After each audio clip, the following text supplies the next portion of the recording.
Good morning students. Good morning. आवाज आ रही है ना आपके पास? Good morning student. Hello hello, आवाज आ रही है ना आपके पास?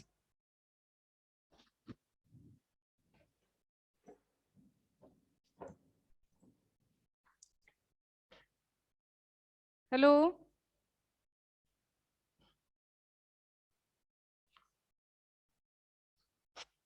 Good morning student.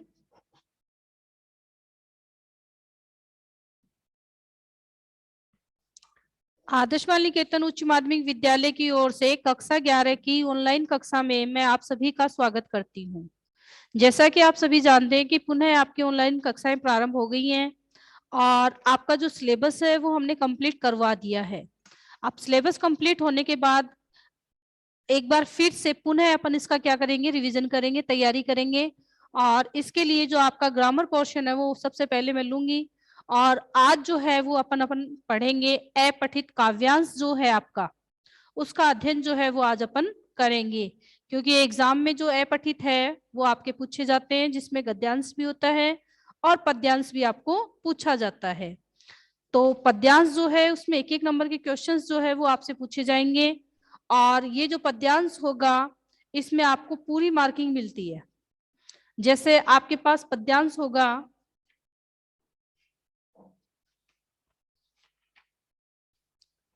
पूर्व चलने के बटोही बाट की पहचान कर ले।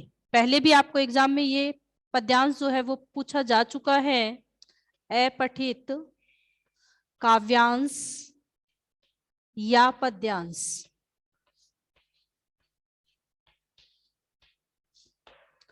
तो अपठित काव्यांश या पद्यांश जो है वो कहीं से भी, कैसे भी, कोई सा भी पूछा जा सकता है। ये जो कार्य है वो आपको निरंतर अभ्यास के माध्यम से ही आ सकता है। तो इसके अभ्यास के लिए जो है अपन करेंगे, पूर्व चलने के बटोही बाट की पहचान कर ले। है अनिश्चित किस जगह पर सरित गिरी गहरवर मिलेंगे। है अनिश्चित किस जगह पर बाग वन सुंदर मिलेंगे। किस जगह यात्रा खत्म हो जाएगी यह भी अनिश्चित है अनिश्चित कब सुमन कब कंटकों के शर मिलेंगे। तो इस प्रकार से यह पठित आपको दिया गया है कि जो भी बटोही होता है, बटोही किसको कहते हैं? राहगीर को कहते हैं। बाट यानी रास्ता। तो ये जो पंक्तियां हैं इनमें कहना चाह रहे हैं कि व्यक्ति जब अपने मार्ग पर जा रहा है, अपनी मंजिल की तरफ बढ़ रहा है, तो उसे पहले से इस बात की जानकारी होनी चाहिए कि उसका रास्ता कैसा है और उस रास्ते पर चलते समय उसे किस प्रकार की विपदाएं जो हैं, कठिनाइयां जो हैं, उनका सामना उसे करना पड़ेगा। ये चीजें जो है वो अनिश्चित होती है। तो उसके लिए उन्होंने उदाहरण दिए, सरित यानी सरिता नदी, गिरी यानी पहाड़, गह्वर यानी गड्ढे, तो बाग उपवन बगीचे, कौन सी चीज जो है उसे किस जगह मिलेगी, कहाँ कौन सी विपदा का सामना उसको करना पड़ेगा, ये सारी चीजें जो है उसके लिए अनिश्चित है। कहाँ उसके लिए फूल होंगे, सुमन होंगे, कहाँ उसके लिए कांटे होंगे, कांटे यानी दुख होंगे। तो इस प्रकार से ये अपठित आपको दिया गया है। आपको अपठित 2 बार पढ़ना है। 2 बार पढ़ने के बाद इसका जो अर्थ है वो आपको ग्रहण करना है। अर्थ ग्रहण करने के बाद जो है आपको ये पता होना चाहिए कि आपने जब इसे पढ़ा तो आपको क्या समझ में आया। अब उस समझ में आने के आधार पर ही आपको ये पता होना चाहिए कि आपने जो कुछ देखा उसी के आधार पे प्रश्नों के जो उत्तर है वो आपको देने हैं। तो इसमें सबसे पहला जो प्रश्न है आपके पास, बाट की पहचान कर ले। इस पंक्ति में बाट से क्या आशय है? तो जैसा कि मैंने आपको बाट शब्द बताया कि बाट शब्द जो है वो रास्ते के लिए आता है। अब ये तो है नहीं कि अपन को रास्ता दिखा रहे हैं, उस रास्ते के आधार पे अपन को चलना है, करना है। तो यहाँ आपको क्या करना होगा कि बाट की पहचान के लिए इस पंक्ति में बाट से क्या आशय है? बाट से आशय है कि आपके जीवन में आप जिस भी उद्देश्य की प्राप्ति करना चाहते हैं, जो भी आपका लक्ष्य है, जो भी आपकी इच्छा है, उस इच्छा के लिए आपको रास्ते की पहचान होनी चाहिए कि आपका रास्ता है वो कैसा है। तो इसमें बाट से आशय जीवन का लक्ष्य या लक्ष्य प्राप्ति की यह दृढ़ इच्छा है जिससे जीवन में सफलता मिलती है। यानी अपने लक्ष्य की पहचान करना और दृढ़ निश्चय करना ही इसका अर्थ होगा। दूसरा प्रश्न इसमें जैसे है, यात्रा प्रारंभ करने से पूर्व पथिक को क्या सोच लेना चाहिए। तो किसी भी यात्रा को प्रारंभ करने से पहले पथिक यानी राहगीर को क्या सोच लेना चाहिए कि जब भी अपन कोई यात्रा प्रारंभ करते हैं जैसे अपने जीवन में, तो अपन को पहले से पता होना चाहिए कि रास्ते में कहाँ कौन सी कठिनाई आने वाली है, कौन सी बाधाएं आने वाली है और उससे अपन को क्या सफलता मिलने वाली है। तो इस प्रकार से अपन को ये देख लेना चाहिए कि हमारा जो रास्ता है उसमें आने वाली जो विपदाएं हैं उनको सहन करते हुए, उनका सामना करते हुए हमें आगे बढ़ना है, तभी हमें सफलता मिलेगी। तो इसको जब आप उत्तर के रूप में लिखोगे तो यात्रा प्रारंभ करने से पूर्व पथिक को यह सोच लेना चाहिए कि इसमें कितना कष्ट मिलेगा, कितनी बाधाएं आएंगी और कितनी सफलता मिल सकेगी। तो ये जो है आपका सेकंड क्वेश्चन होगा। तीसरा जो क्वेश्चन होगा इसमें है अनिश्चित, यात्रा मार्ग में क्या अनिश्चित है। तो अब ये आपको बताना होगा कि आपकी जो यात्रा है उसके मार्ग में क्या अनिश्चित होगा। तो क्या अनिश्चित होगा कि मनुष्य का जो जीवन मार्ग है उस जीवन मार्ग में कहाँ उसको सुख मिलेगा, कहाँ उसको दुख मिलेगा, कहाँ उसके सामने विपदाएं आएंगी, बाधाएं आएंगी। तो ये जो सारी चीजें हैं वो उसे झेलनी पड़ेगी। तो उत्तर के रूप में जब आप इसको लिखोगे तो कैसे लिखोगे, मनुष्य के जीवन मार्ग में कहाँ पर सुख मिलेगा, कहाँ पर बाधाएं और कष्ट झेलने पड़ेंगे, सब कुछ अनिश्चित है, पहले से ही उसको पता नहीं है। अगला जो क्वेश्चन है वो इसमें पूछा जाएगा, प्रस्तुत काव्यांश में क्या संदेश व्यक्त हुआ है। तो ये जो पद्यांश अपन ने पढ़ा है, काव्यांश अपन ने पढ़ा है, इस काव्यांश से हमें ये बताना है कि हमने क्या संदेश लिया है, क्या शिक्षा ली है, किस ज्ञान की प्राप्ति अपन को हुई है। तो इसमें हम लिखेंगे, यह संदेश व्यक्त हुआ है कि मनुष्य को जीवन लक्ष्य की प्राप्ति के लिए अनुकूल और प्रतिकूल सभी परिस्थितियों का सामना करने के लिए सावधान रहना चाहिए, अर्थात तैयार रहना चाहिए। अगला जो प्रश्न आएगा इसमें, प्रस्तुत काव्यांश में कौन सी शब्द शक्ति का प्रयोग हुआ है। तो प्रस्तुत जो काव्यांश है इस काव्यांश में आपके कौन सी शब्द शक्ति का प्रयोग हुआ है भाई। तो इसमें लक्षणा शब्द शक्ति का प्रयोग हुआ है। शब्द शक्ति जो टॉपिक है आपका, ये कक्षा 12th में आपके सिलेबस में है, और कक्षा 12th में जब आप पढ़ोगे शब्द शक्ति तो उस समय आपको बताया जाएगा कि शब्द शक्ति जो है वो 3 प्रकार की होती है, जिसमें अभिधा, लक्षणा और व्यंजना। अभिधा शब्द शक्ति जो होती है उसमें सीधा सरल अर्थ ग्रहण किया जाता है, और आपकी जो दूसरी शब्द शक्ति है लक्षणा शब्द शक्ति, लक्षणा शब्द शक्ति में लक्षण के आधार पर लक्ष्यार्थ की प्राप्ति होती है, उसे लक्षणा शब्द शक्ति कहते हैं। तीसरी जो होगी वो आपकी होगी व्यंजना शब्द शक्ति, जिसमें व्यंग्य के रूप में बात कही जाती है और व्यंग्यार्थ के आधार पर ही उसका अर्थ ग्रहण किया जाता है। व्यंजक शब्द होगा और व्यंजक शब्द को व्यंग्यार्थ के आधार पे अर्थ ग्रहण किया जाएगा। तो यहाँ जो है आपको लक्षण के आधार पर ये बताया गया है कि ये लक्षण दिए, ऐसे ऐसे गड्ढे होंगे, ये होंगे। तो यहाँ जो है लक्षणा शब्द शक्ति का प्रयोग जो है वो किया गया है। तो हम इसमें लिखेंगे कि प्रस्तुत काव्यांश में लक्षणा शब्द शक्ति का प्रयोग हुआ है। अगला जो क्वेश्चन है इसमें, प्रस्तुत काव्यांश का उपयुक्त शीर्षक लिखिए। तो पूरा पद्यांश अपन ने, काव्यांश जो है वो अपन ने पढ़ा है, और पढ़ने के आधार पर अपन को ये पता लगा है कि ये जो पद्यांश है वो हमसे क्या कहना चाह रहा है। किसी भी गद्यांश या पद्यांश का जो शीर्षक होता है वो 2 से 3 होते हैं। तो उनमें से जो भी अपन को सही लगता है, अच्छा लगता है, या जो अपन को समझ में आता है वो अपन इसका लिख सकते हैं। जैसे सरल शब्दों में अपन कहें तो बाट की पहचान, बाट यानी रास्ता, यहाँ पथ की पहचान भी इसको कह सकते हैं, राहगीर जो है उसको भी कह सकते हैं। तो इस प्रकार से अपन 2-3 जो इसके होते हैं शीर्षक वो अपन बता सकते हैं। लेकिन एग्जैक्ट शीर्षक जो होता है इसमें, जैसे कि बाट की पहचान या पथ की पहचान जो है, इस पद्यांश का शीर्षक होगा। आया समझ में आप लोगों को? आवाज आ रही है? मीनाक्षी, आवाज आ रही है ना आपके पास? हेलो, आवाज आ रही है ना कंटिन्यू? तो ये जो पद्यांश है, काव्यांश है, ये आप अपनी नोटबुक में लिख लेना, क्योंकि जितनी प्रैक्टिस अपन इनकी करेंगे आगे अगले साल भी अपन को ये चीज काम में आनी है। ऐसे टॉपिक अपन पहले पढ़ेंगे जो कि आगे भविष्य में भी अपन को लगातार निरंतर काम में लेने हैं।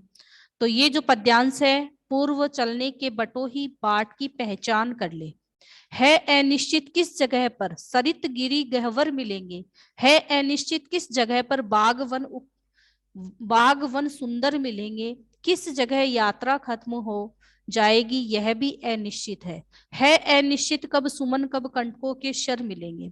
तो इस प्रकार से छोटा सा इजी लैंग्वेज में जो है आपको ये पद्यांश दिया गया है। सबसे इजी जो पद्यांश था वो मैंने आपको सबसे पहले पढ़ाया है, वो इसीलिए पढ़ाया है कि आप आसानी से उसको समझ सको और लिख सको।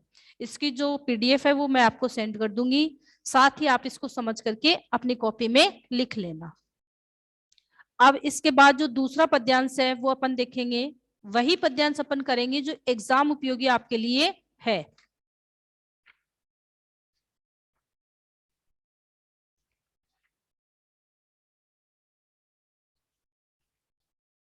तो अगला जो पद्यांश है आपका, ऊंची हुई मसाल हमारी आगे कठिन डगर है, शत्रु हट गया लेकिन उसकी छायाओं का डर है, शोषण से मृत है समाज कमजोर हमारा घर है, किंतु आ रही है नई जिंदगी यह विश्वास अमर है, जन गंगा में ज्वार लहर तुम प्रवहमान रहना, पहरवे सावधान रहना। तो इस प्रकार से ये जो पद्यांश है वो आपको दिया गया है। अब इसमें ये भारत देश से अपन इसको जब पढ़ते हैं तो इसे सोचें कि ये अपन को किस चीज के बारे में बता रहा है। तो जिस तरीके की लाइनें इसमें दी गई हैं उसके माध्यम से कह सकते हैं कि आजादी से पूर्व जो है अंग्रेज हमारे यहाँ रहते थे और स्वतंत्रता अब हमें मिल चुकी है, वो यहाँ से जा चुके हैं, लेकिन फिर भी क्या है, बहुत सारी विपदाएं और उनका जो डर है वो आज भी बना हुआ है। अब इसी प्रकार से हम इसे हमारे देश की जो सेना है, हमारे देश के जो युद्ध चल रहे हैं उनसे भी अपन जोड़ सकते हैं, देशभक्ति से। तो इस प्रकार से इनको पढ़ करके अपन को ये अर्थ ग्रहण करना है कि हमें किस बात के बारे में बता रहे हैं। अर्थात हमें, अब जैसे क्वेश्चन दिया इसने पहला, आगे कठिन डगर है, इससे क्या आशय है। अब सबसे पहले इसमें दिया है डगर, तो डगर का अर्थ क्या होगा इसमें, डगर यानी रास्ता। तो रास्ता कैसा बताया जा रहा है, कठिन बताया जा रहा है। तो इसका उत्तर जब अपन लिखेंगे तो इसका आशय यह है कि देश को सदियों की गुलामी के बाद आजादी मिली है। तो जैसा कि मैंने आपको बताया था कि अपन आजाद तो हो चुके हैं, स्वतंत्र हो चुके हैं, उससे पहले अंग्रेजों ने हमारे ऊपर शासन किया है। तो अब आजादी के बाद का रास्ता ये ना समझे कि वो सरल है, वो आगे भी कठिन है। तो इसमें कि सदियों की गुलामी के बाद हमें आजादी मिली है, परंतु आगे इसकी प्रगति का मार्ग कुछ कठिन है। तो अभी भी हमारे देश को प्रगति करनी है, तो उसके लिए हमें आगे बढ़ने के लिए हमारा जो रास्ता होगा वो कठिन है। दूसरा जो प्रश्न है इसमें, शोषण से मृत समाज का उद्धार कैसे हो सकता है। अब शोषण क्या होता है भाई, कि जैसे कि अंग्रेजों ने भारतीयों को शोषित किया था, शोषण किया था उनका, जमींदार लोग हैं वो गरीबों का शोषण करते हैं, किसानों का शोषण करते हैं, तो उसे हम क्या कहते हैं, शोषण कहते हैं। इस शोषण से समाज कैसा हो गया है, मृत के समान हो गया है। तो इसके बारे में अपन को देना कि इसका उद्धार हम कैसे कर सकते हैं। तो उत्तर लिखेंगे अपन, शोषण से ग्रस्त समाज का उद्धार परस्पर समानता, सहयोग तथा सहभागिता के द्वारा हो सकता है, जन कल्याणकारी नीतियों से हो सकता है। तीसरा जो प्रश्न है इसमें, जन गंगा में ज्वार, कवि ने ज्वार किसे कहा है और क्यों। तो यहाँ ये जो ज्वार शब्द आया है तो किसको कहा है ज्वार, ज्वार क्या होता है, आपके नदी, इसमें समुद्र में, नदियों में, इनमें उठने वाली जो लहरें होती है तेज आवेग के साथ, जो उच्च लहरें आती हैं उसे ज्वार कहते हैं। साथ ही मन में उठने वाले जो भाव होते हैं उन्हें भी हम ज्वार कहते हैं। तो इसका उत्तर हम लिखेंगे, ज्वार से कवि का आशय जनता में जोश, उत्साह, गतिशीलता और उद्यमिता है, क्योंकि समाज एवं राष्ट्र की कमजोरियां तभी दूर हो सकती है जब जनता सावधान एवं कर्तव्यनिष्ठ रहे। अगला जो क्वेश्चन है, यह विश्वास अमर है, इस पंक्ति में कवि का क्या आशय है। तो इस पंक्ति में कवि का आशय क्या है, कवि का आशय है कि नव स्वतंत्र भारत यद्यपि आर्थिक दृष्टि से तो कमजोर है, परंतु इसकी प्रगति, विकास और खुशहाली के लिए सभी प्रयासरत है। तो हमारा ये जो देश है, इसकी प्रगति जो है वो निरंतर होती रहेगी। अगला जो क्वेश्चन है, कमजोर हमारा घर है, इसका तात्पर्य क्या है? तो कमजोर हमारा घर है अर्थात अपने देश की बात हो रही है, और अपना देश जो है वो आर्थिक रूप से क्या हो चुका है? कमजोर हो चुका है। तो इसके उत्तर में अपन लिखेंगे कि हमारा देश आर्थिक रूप से बहुत विपन्न है। विपन्न है यानी कमजोर है, गरीब है। अगला जो प्रश्न है, शत्रु हट गया लेकिन उसकी छायाओं का डर है, इसका भावार्थ क्या है? तो इसका भावार्थ होगा, शत्रु अर्थात हमें गुलाम बनाने वाले अंग्रेज तो चले गए हैं, पर उनकी छाया के रूप में विद्यमान छद्म शत्रुओं की यहाँ कमी नहीं है, हमें उनका डर है। तो इस प्रकार से शत्रु के जाने के बाद भी कुछ एक चीजें ऐसी होती हैं जो शेष रहती हैं, तो हमें उनका सामना करना है। तो इस प्रकार से ये अपठित पद्यांश है, जो कि मैंने आपको छोटा सा, बिल्कुल इजी सा है, पहले भी एग्जाम में आपको दिया जा चुका है। तो ये पद्यांश मैंने आपको दिया है, पढ़ाया है, और इसकी जो फोटो है वो मैं आपको सेंड कर दूंगी पीडीएफ। तो आप इसे भी अपनी कॉपी में लिख लें, क्योंकि अपठित जो है जितने अपन कर ले उतने ही कम है। तो ये है आपका दूसरा अपठित। इसी तरीके से जो है आपका अगला अपठित जो होगा,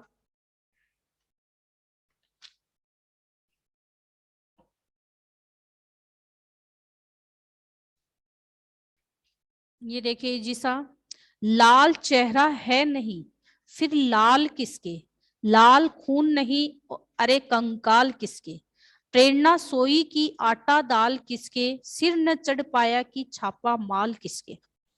छापा माल किसके। वेद की वाणी की हो आकाशवाणी, धूल है जो जग नहीं पाई जवानी। अब ये देखो, लाल शब्द अपन जानते हैं कि लाल शब्द जो है अपने यहाँ राजस्थान में पुत्र के लिए प्रयोग में लिया जाता है। तो लाल चेहरा है नहीं फिर लाल किसके, यानी तुम्हारा चेहरा तो लाल नहीं है लेकिन तुम किसके पुत्र हो। अब लाल खून नहीं है, यानी लाल खून से मतलब है कि तुम्हारे अंदर जोश नहीं है, ताकत नहीं है। तो इस प्रकार की जो भावनाएं हैं वो इसमें व्यक्त की गई है। अब इसका अर्थ जो है आप 2 बार इसको पढ़ोगे तो आपको ग्रहण होगा, और उसी के आधार पे फिर इसके प्रश्नों के उत्तर आपको देने होंगे। अब इसमें जो प्रश्न पूछे गए हैं उनमें देखें आप, लाल खून नहीं, इस पंक्ति में लाल किसका प्रतीक है? अब इसमें लाल शब्द जो है वो जोश और ओज का प्रतीक है। जवानी आने पर समस्त बाधाएं तथा कष्ट आदि सब जोश दिलाती हैं, उत्तेजना पैदा करती है। यानी जब व्यक्ति में जोश होगा, ओज होगा, ऐसी जो गुण है वो व्यक्ति में कब आते हैं? जब वो जवान रहता है, युवावस्था में रहता है। तो उसी चीज को जागृत करने के लिए, उत्तेजना दिलाने के लिए ऐसा कहा गया है। दूसरा प्रश्न है, कवि ने जवानी की क्या विशेषता बताई है? तो कवि ने जवानी की क्या विशेषता बताई है? कवि ने यौवन की यह विशेषता बताई है कि उसमें बाधाओं और संकटों को देखकर जरा भी घबराहट नहीं होती है, उसमें तुच्छ स्वार्थ की अपेक्षा त्याग बलिदान का जोश रहता है। अगला जो क्वेश्चन है वो है आपका, वेद की वाणी की हो आकाशवाणी, इससे कवि ने क्या भाव व्यक्त किया है? तो जिस कविता से युवकों में उत्साह न जगाया जा सके वह कविता भी निरर्थक है, भले ही वह पवित्र वेदों से उद्धृत हो या आकाशवाणी हो।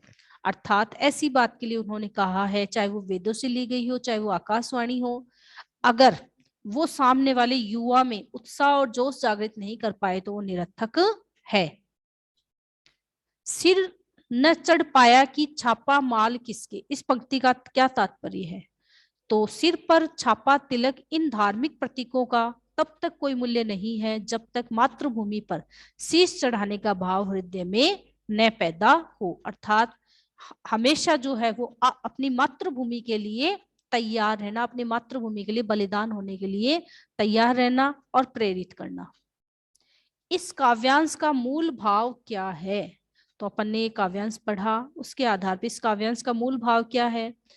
तो इस काव्यांश में स्वाभिमान और बलिदान को महत्व दिया गया है। यानी सबसे पहले तो व्यक्ति में क्या होना चाहिए? स्वाभिमान होना चाहिए, और साथ ही उसमें क्या होना चाहिए? बलिदान देने की भावना होनी चाहिए अपने देश के प्रति।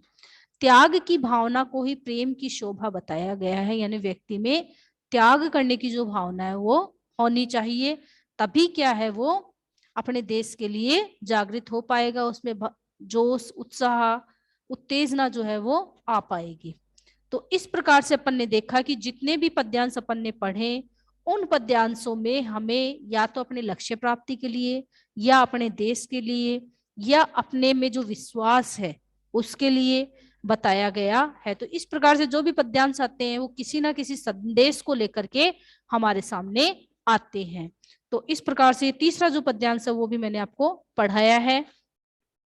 तो इन तीनों पद्यांशों को आप अपनी व्याकरण की कॉपी में लिख लेना और इनके जो प्रश्नोत्तर है वो कर लेना।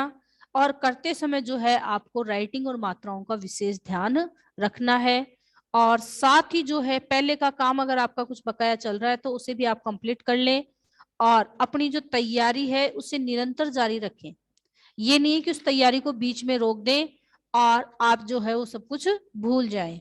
तो इस तरीके से आपको ये तैयारी जो है वो कंटिन्यू रखनी है और अपना जो कार्य है वो आपको करते रहना है। अब इनमें से अगर आपको कोई भी दिक्कत आती है किसी भी पद्यांश में, तो आप मुझसे फोन करके पूछ सकते हैं, व्हाट्सएप पे पूछ सकते हैं। और आपको ध्यान यही देना है कि हमें ये अपठित जो है वो समझने हैं। समझने के बाद इनके प्रश्नों को पढ़ेंगे, और प्रश्नों को पढ़ने के बाद अब इनका उत्तर लेखन जो है वो हम किस प्रकार से करेंगे। तो इस प्रकार से आप इन्हें अपनी कॉपी में कर लें, और कोई भी परेशानी आए, दिक्कत आए तो आप मुझसे पूछ सकते हैं। और अगली जो क्लास होगी वो आपको टाइम टेबल के माध्यम से बता दिया जाएगा। और आप लोग जो है अपनी क्लासेस जो है वो कंटिन्यू लें, बीच में इसे नहीं छोड़े, क्योंकि निरंतरता अगर आप छोड़ देंगे तो आपकी पढ़ाई का बहुत लॉस होगा। तो इस तरीके से आप कंटिन्यू जुड़े रहें।